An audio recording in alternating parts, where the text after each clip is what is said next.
This is my Holy Hammer Berserker. I'm currently level 95 and farming Settlers of Calgar King's March shipments. And I'm getting ready to send my second 50 mil shipment. I have just about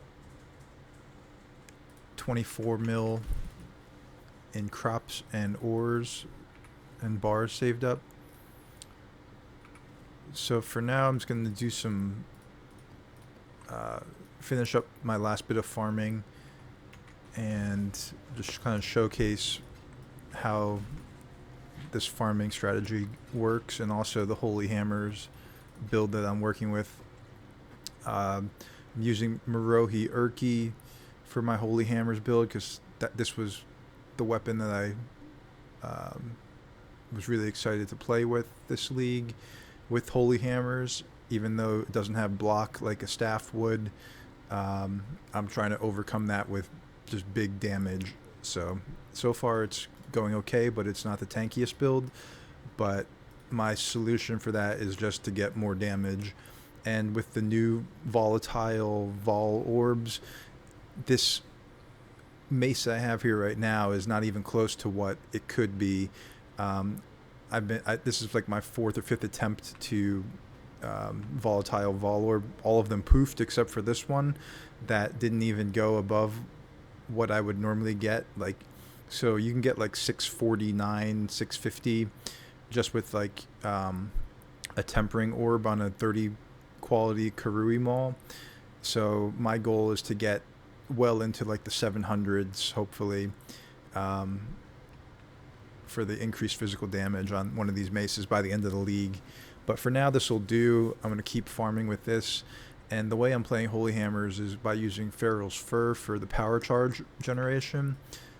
You'll see right here my cat's agility. So I'm able to spend all the 3 power charges that I have right now. I don't even have a 4th, but I hope to get a +1 power charge on the helmet one day later in the league. And one thing notable here that I'm not taking is Disciple of the Forbidden, that gives a minimum power charge, because if I had taken this, then I wouldn't be able to spend one of my 3 power charges. So by not taking it, I'm actually doing fairly well.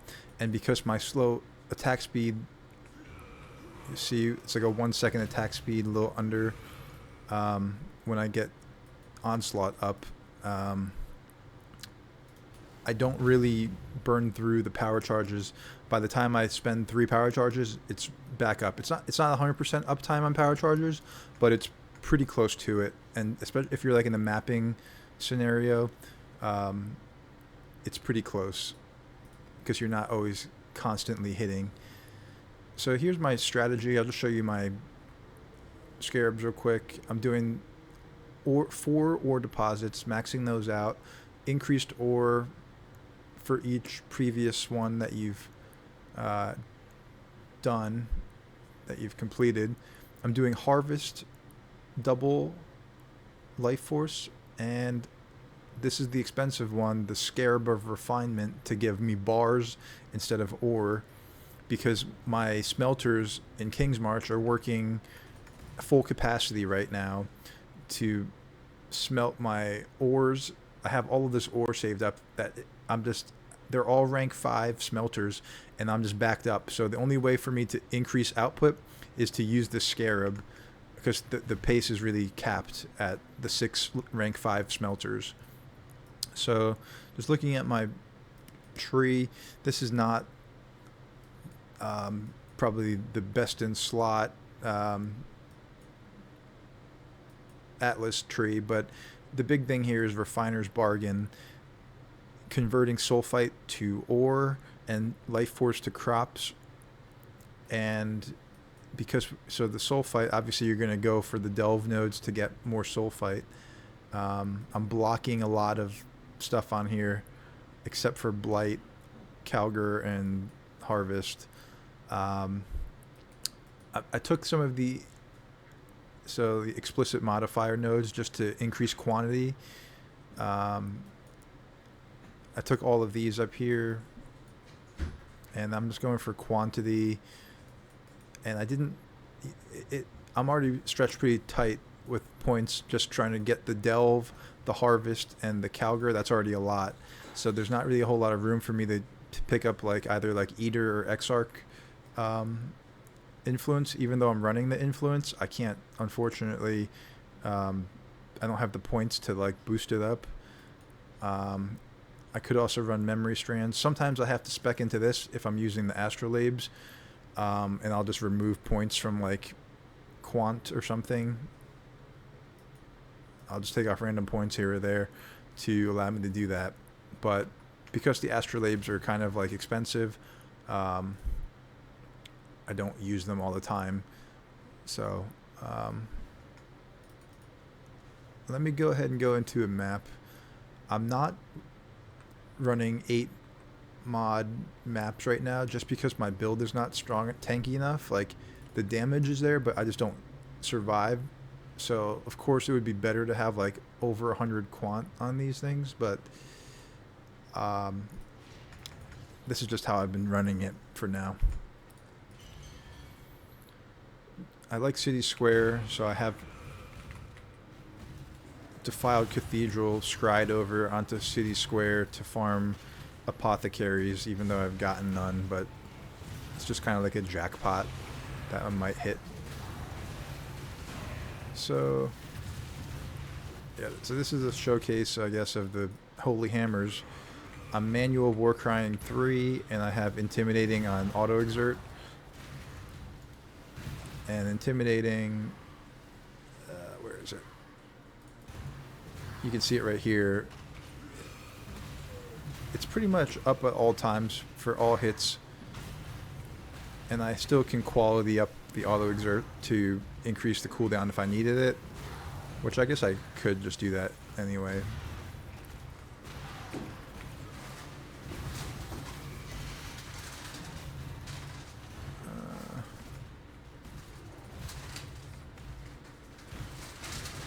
So yeah, just going around, the strategy is just go around, farm these ore nodes using the AOE of Holy Hammers.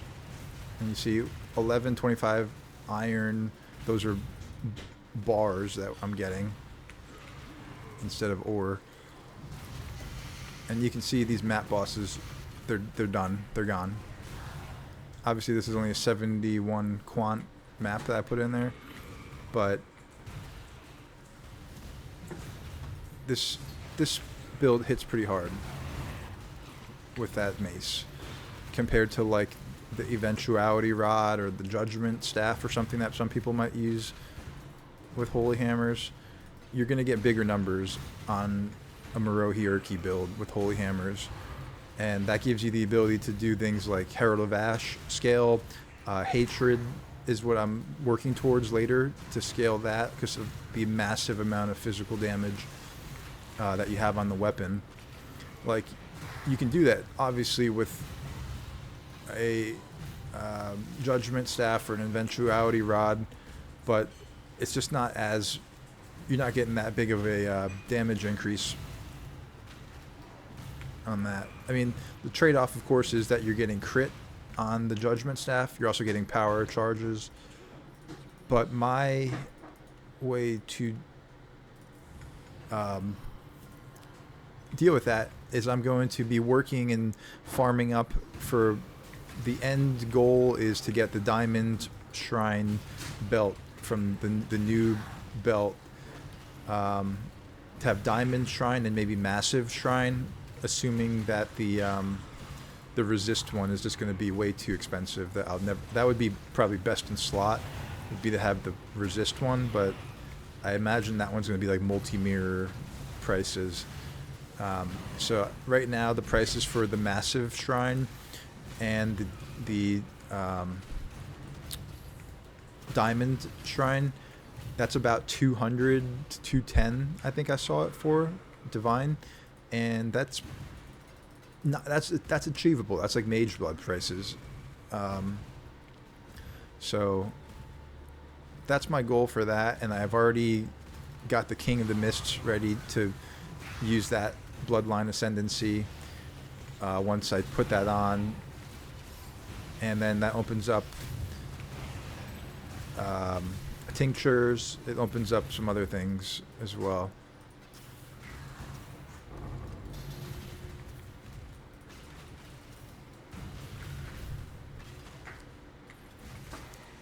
So as you can see, right now my res is 86, 84, 84. That's coming from these flasks, ruby, sapphire, topaz. I think that that's a big part of the survivability on Berserker, is having those increased max res.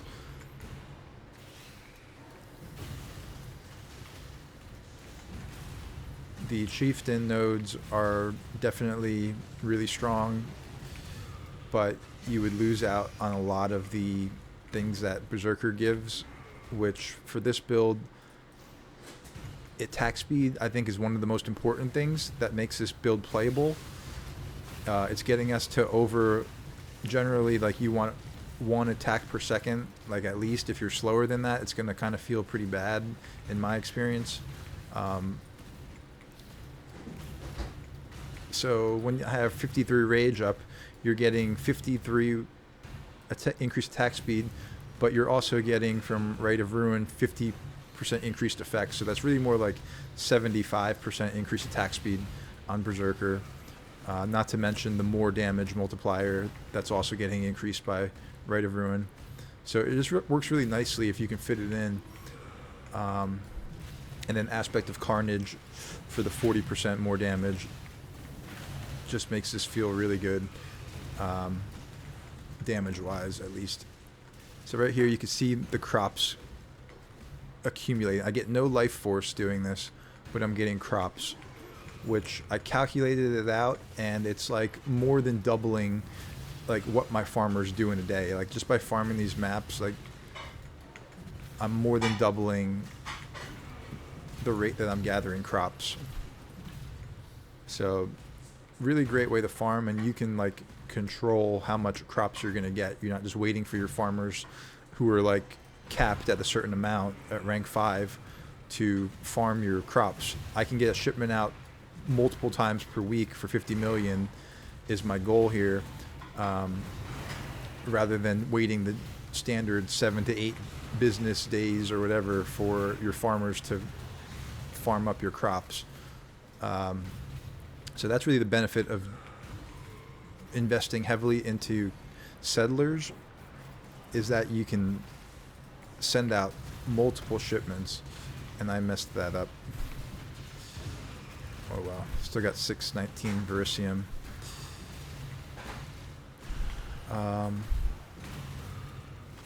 It's always good. I hate that you have to like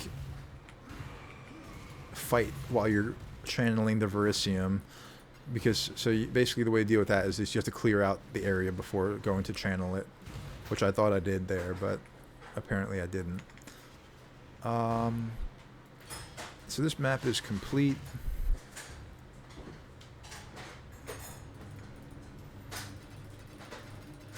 Just gonna put this stuff away. All right, next up, let's roll another one.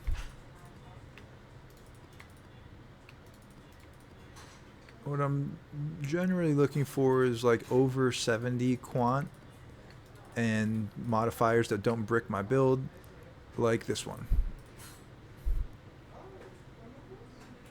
So I got 1 refinement left. I'm gonna pop that in. City Square. Let's go.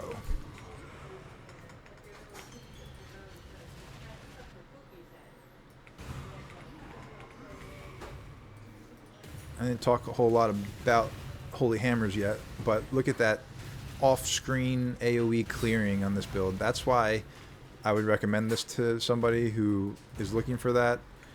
Not the tankiest build, not the most multi-million damage, but this is the clearing on this skill is pretty unmatched in melee, at least. And it competes with some ranged builds, I would say, as far as off-screen ability, which is kind of crazy that you can have a melee skill competing with ranged abilities for off-screening. So that's 817 petrified. That's kind of low one. Sometimes you can get double that. One of the passive nodes is to double that. So it's kind of RNG. So that's 1500.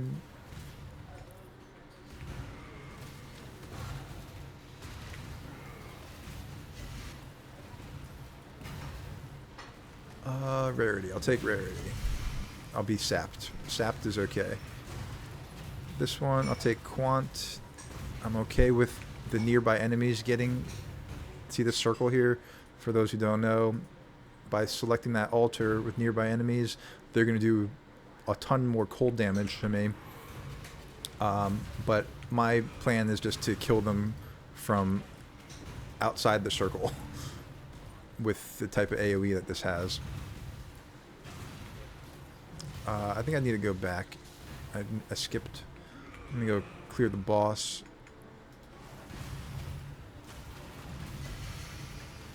Where's the boss? There it is. Okay, the bosses are down. So that's bossing on this build.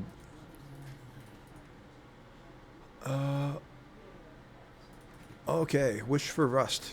Here we go. This is actually my first one. This is my second one. The first one bugged out, and I could not fight the boss. So I'm crossing my fingers that this one works.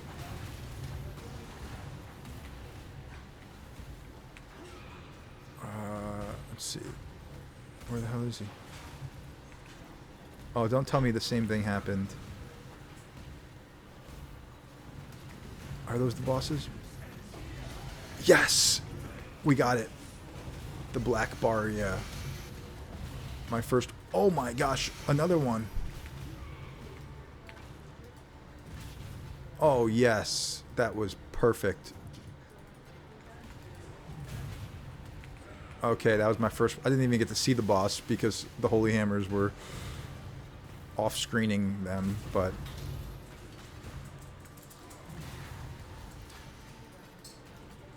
And mind you, this is not even like the biggest AoE that I can get. Like I'm comfortable with this right now, but I am gonna end up having even more AoE than this. The massive shrine buff from the belt with the diamond shrine will provide 40% increased AoE. And at that point, that's when I'm going to like take this build to the next level, is when like I go for that upgrade. I'm going to revamp kind of the way this plays. So for like right now, like you see the circle, like how it like ends right there. You really like, if I say I want to hit this flag right here, just doing a quick showcase. So I'm going to go too close. I want it to hit like right about there. I kind of want to stand right here, and then I think that's how you get overlaps. But even better, if I hit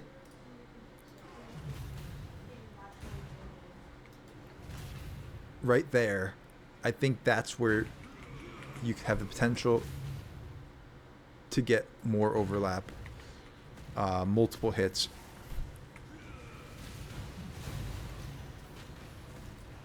So I think I may need a little more AoE, and I could solve that right now by... Oh. Where is it? Okay, there it is.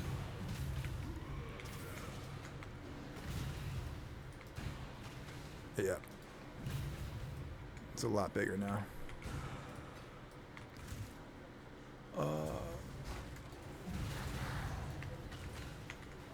But I'm gonna keep it in blood stand, so I'm all about the damage. So this area is clear. moving on.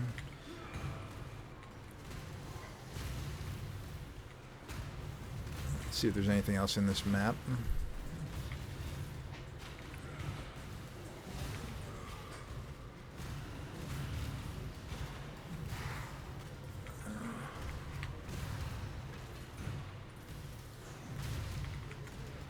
So you can see that this build is not extremely squishy. I'm clicking altars here that can be pretty dangerous.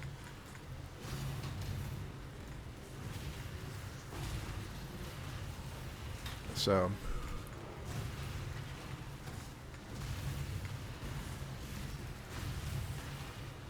I'm playing to this build's strengths, which is fighting different, dangerous enemies from off screen. Got chunked there. Honestly, I'm chunking myself with my Echoes of Creation right now. You can see my life just drop when I exert 4 war cries. That was 2,000 orichalcum. Nice. But with Feral's Fur, I would have loved to have used like a royal plate with like 6k armor like I normally would in the league, but Feral's Fur for the power charges is like a must-do for this build, so we have to make it up somehow.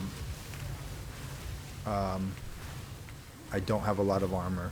I have 26,000 plus 5 endurance charges right now.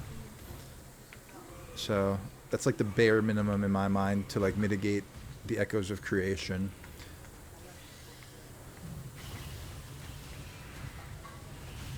One of the ways to deal with Echoes of Creation damage is by taking the Warcry Mastery. That gives you 15%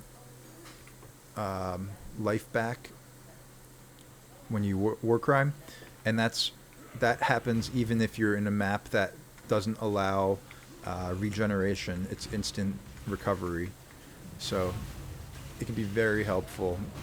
Sometimes I'll have like a damage over time on me, and I'll just sit there war crying until it fades away, just keeping myself alive.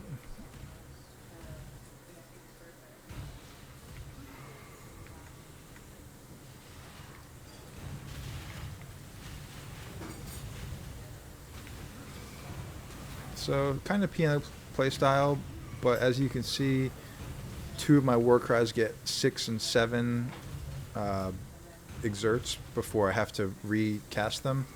Oh no, they all get at least 6. So did that. Get the Black Baria. So maybe I'll go do the Black Baria. Might as well just check it out.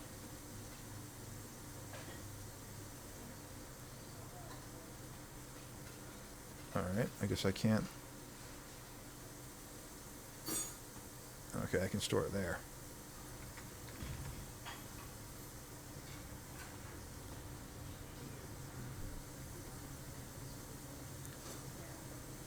I heard this guy's kind of a pushover, and I hope that that's true, because I guess we'll see. Let me... As you can see, I got my maul here waiting to chance it.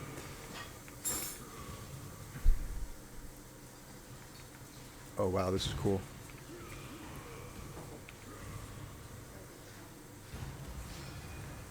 Okay, please be a pushover. I'm gonna Enduring Cry, get my...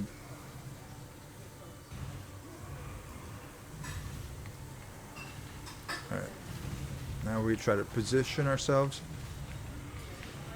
See if we can get double hits. See, that was like 3 hits on them right there. You can see that's at least 2.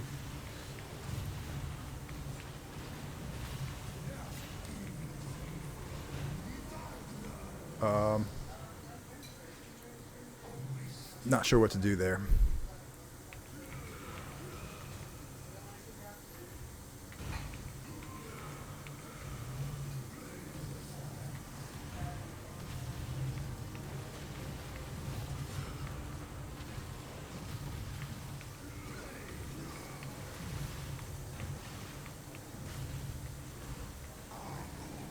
Got him.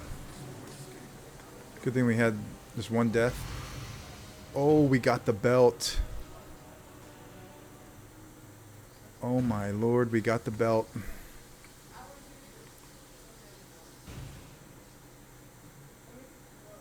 I don't even know what these are worth.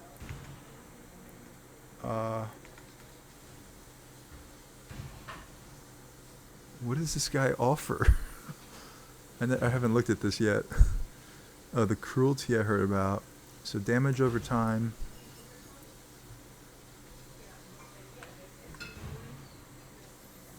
I don't need this bloodline, but it's cool. Nice.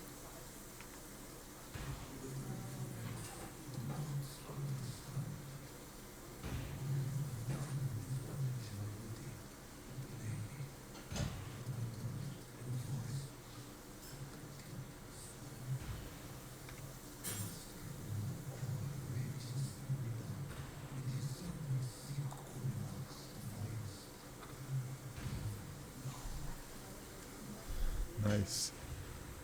Oh, okay. Now the question is, do we ID this or do we sell it unidentified? I'm just going to leave it there for now.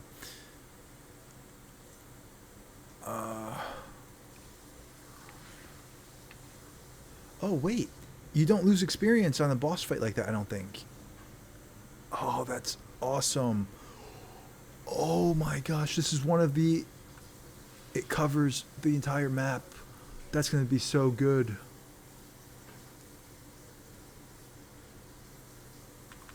Oh my gosh. Okay.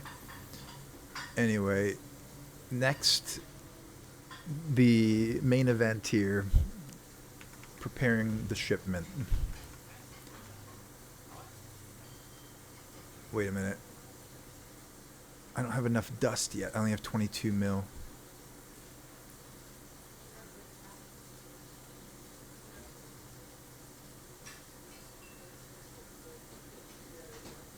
Alright, I need to get 3 million more dust.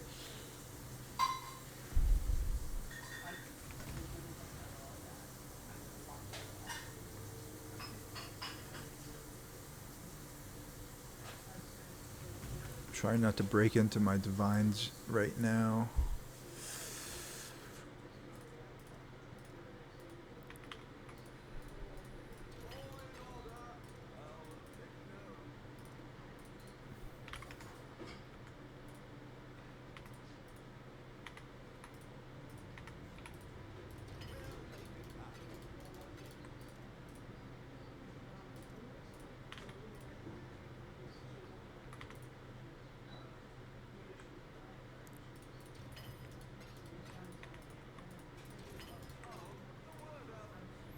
$129. That's a good price on the Orb of Conflict. Okay, now we have enough. And now I just need some gold. And I'm gonna go...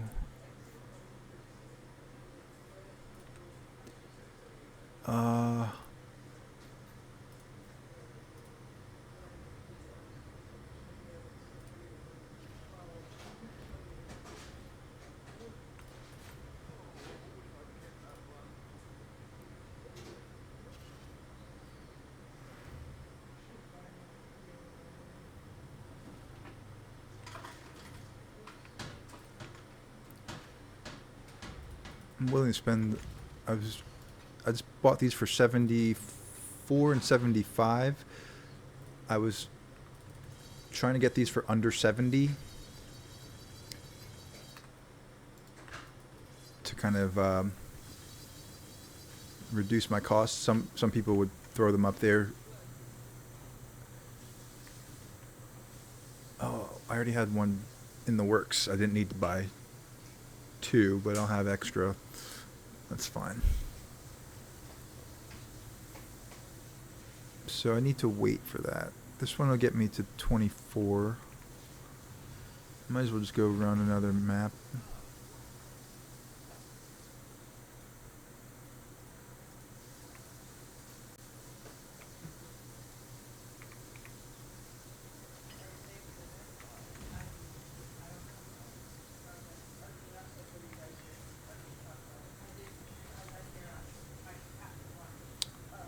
This one minus, I could do that.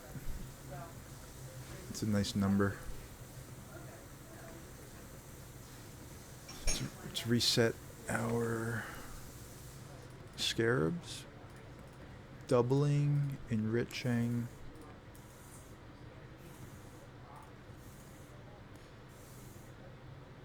Okay, that's our setup.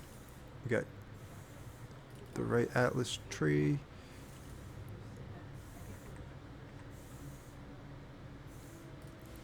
All right, let's go.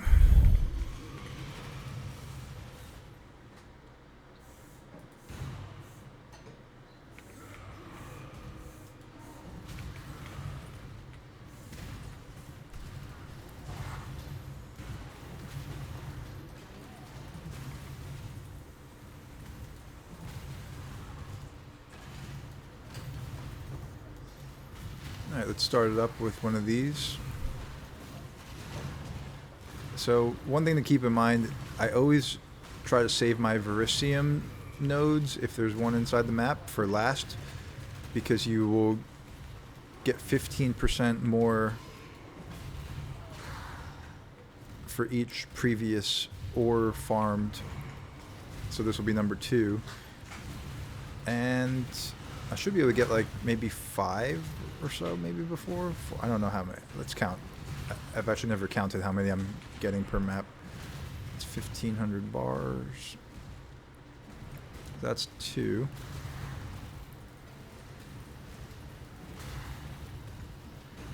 Here's number 3.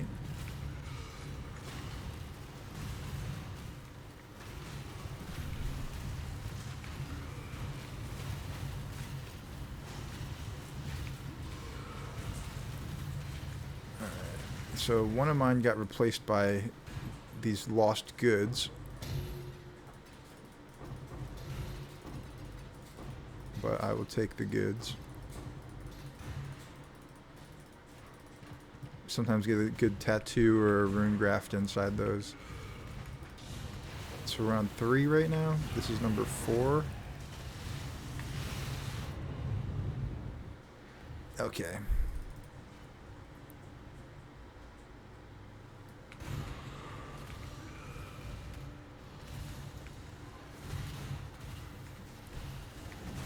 I should have probably moved. It was a little bit up close. Oh, they're hitting hard for whatever reason. They are hitting hard.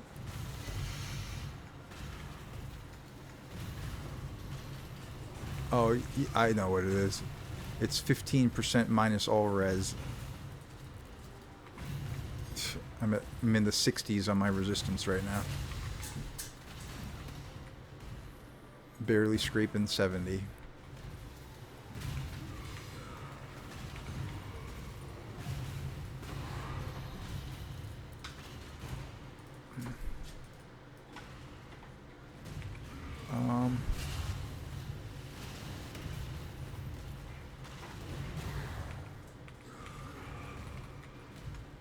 Before I go do the harvest, I'm going to get all the ores.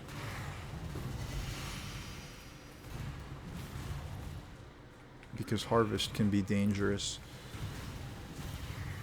Alright, I lost track of count. This has got to be number 5.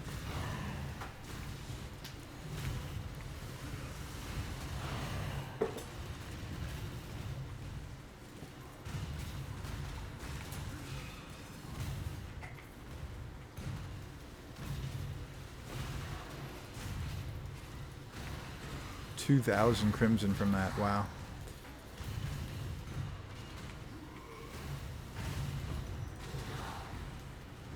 Alright, we might not have a Verisium in this map.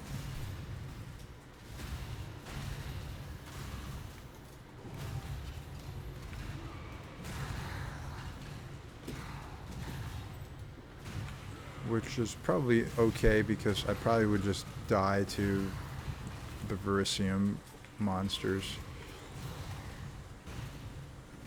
considering my resistances.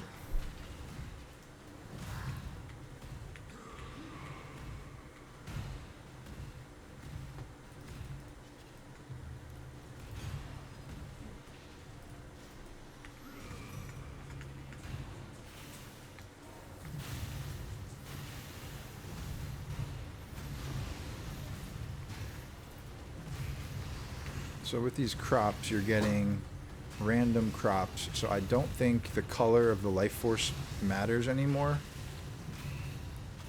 Because I got blue xanthanum. But I can also get wheat from that too.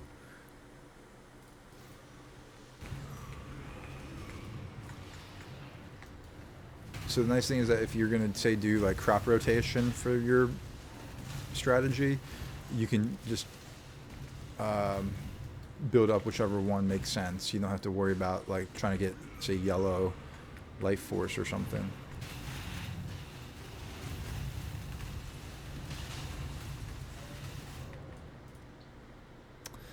Yeah, that's what I meant by harvest monsters are dangerous.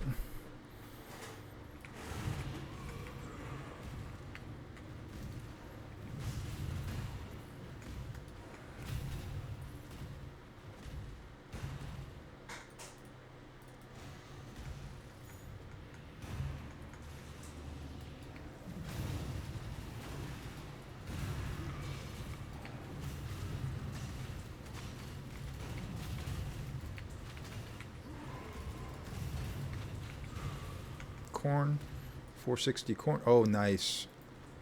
Tier 4. Let's see how much this gives. I've never had one of these yet.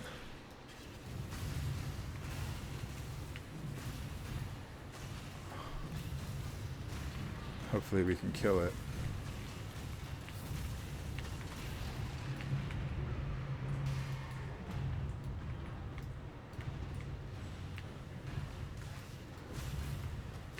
Alright, he's going up to do his thing.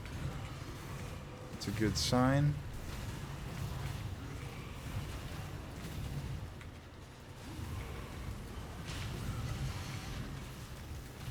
$18.05 corn from killing that one unique. 1805 corn is like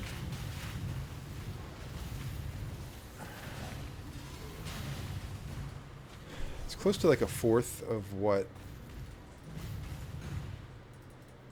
I want to say. It would take 15 minutes of my farmers at max output to get what I just got from that one monster.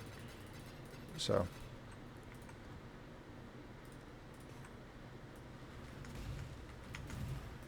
alright, I don't think the map is done. Did I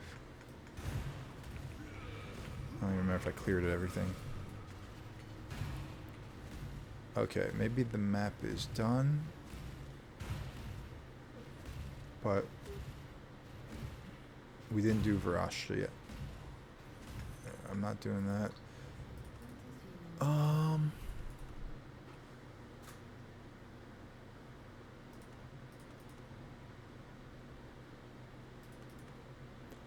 guess I'll try this one. This one looks cool.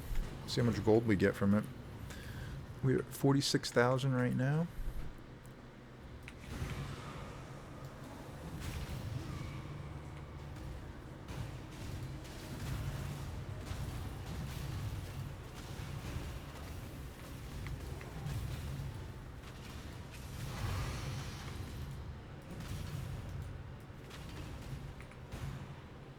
Wow, another entire map one.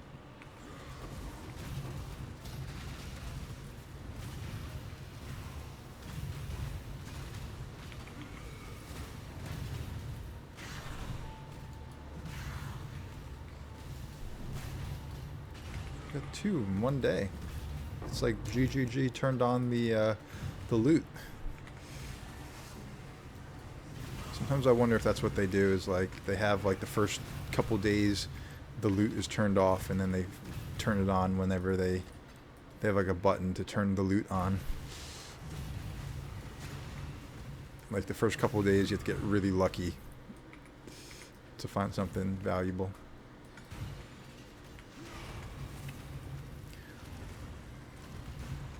Okay, so we're gonna do the blight here, even though I'm not spec'd into it, but mostly for the gold.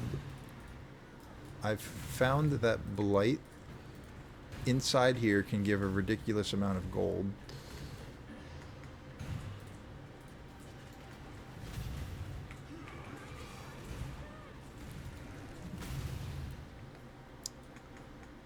sometimes. And they can also drop that new belt too. I haven't gotten one yet, but it would be awesome to get one. I think they were going for like 2 divines a few days ago. Okay. Oh yeah, this was a good spot to set up my little camp. Except for these guys.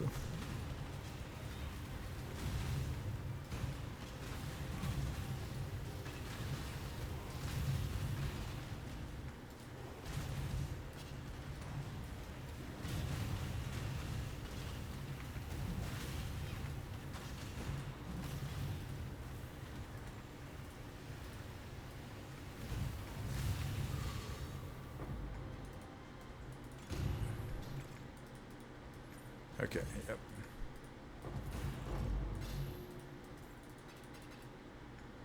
Okay, that was not worth it. I don't think I'm gonna do blights anymore. The ones that it works on is when the volatile gold things. The blight for some reason spawns like a ton of like the gold clouds, but I forgot that I picked a different gold thing. So anyway. Let's go check Rog. Where's he at? 2 minutes. And then we should have over 25 mil.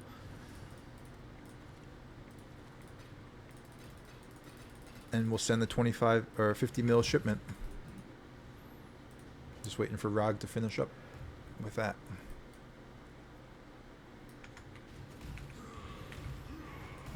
Let's see how much that increased our... Okay, once again, this is not the tried and tested strategy. I'm sending a combination of bars and crops. Most people would only be sending bars at this point for the currency, but I'm testing a new kind of thing. Okay, this time...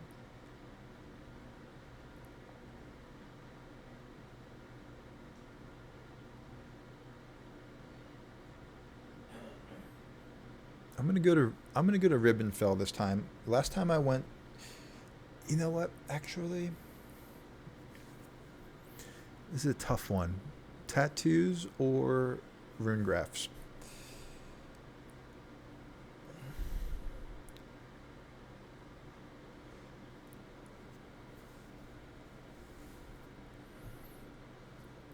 All right, I'm gonna re-roll them once and see if that helps me make a decision.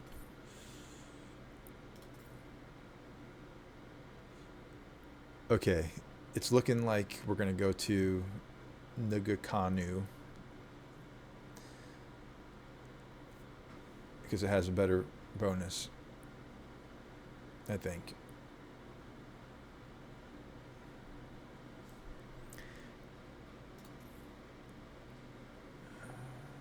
Bonus 2.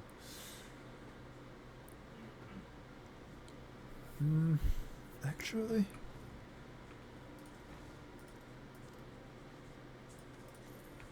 I'm not sure if this matters at all, but I'm just gonna re-roll them a little bit. Let's see if I get lucky. Now that looks good. That looks like a solid reward.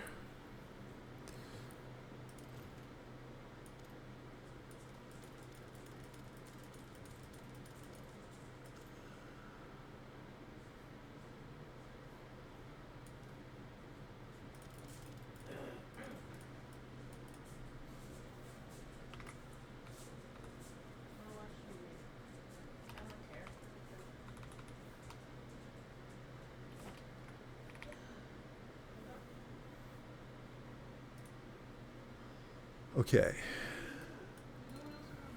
Selecting this. We've got 6 rank 5 shippers. We've got a 50 mil value load, and we've got port selected. We are ready to go. Sending.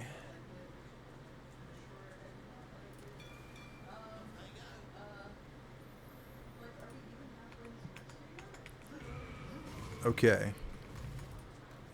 So that's sent. I'm going to go ahead and cut. Oh.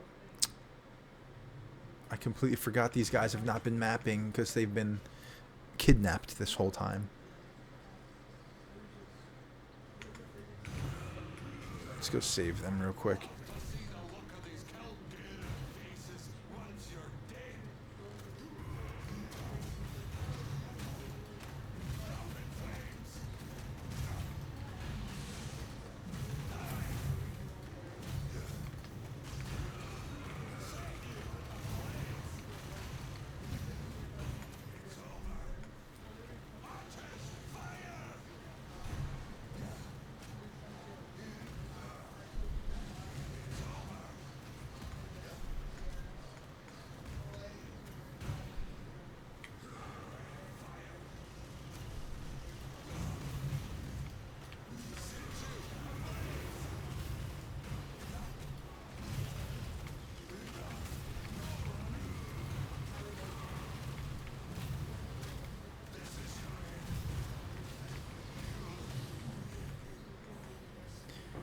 We saved them. Yay.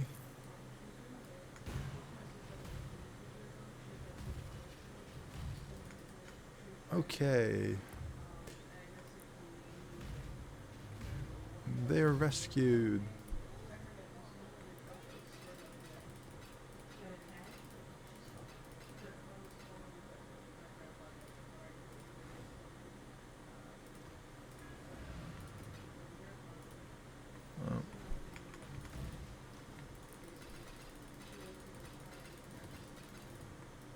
All right. And I will restart here in about an hour and a half when the ship is back.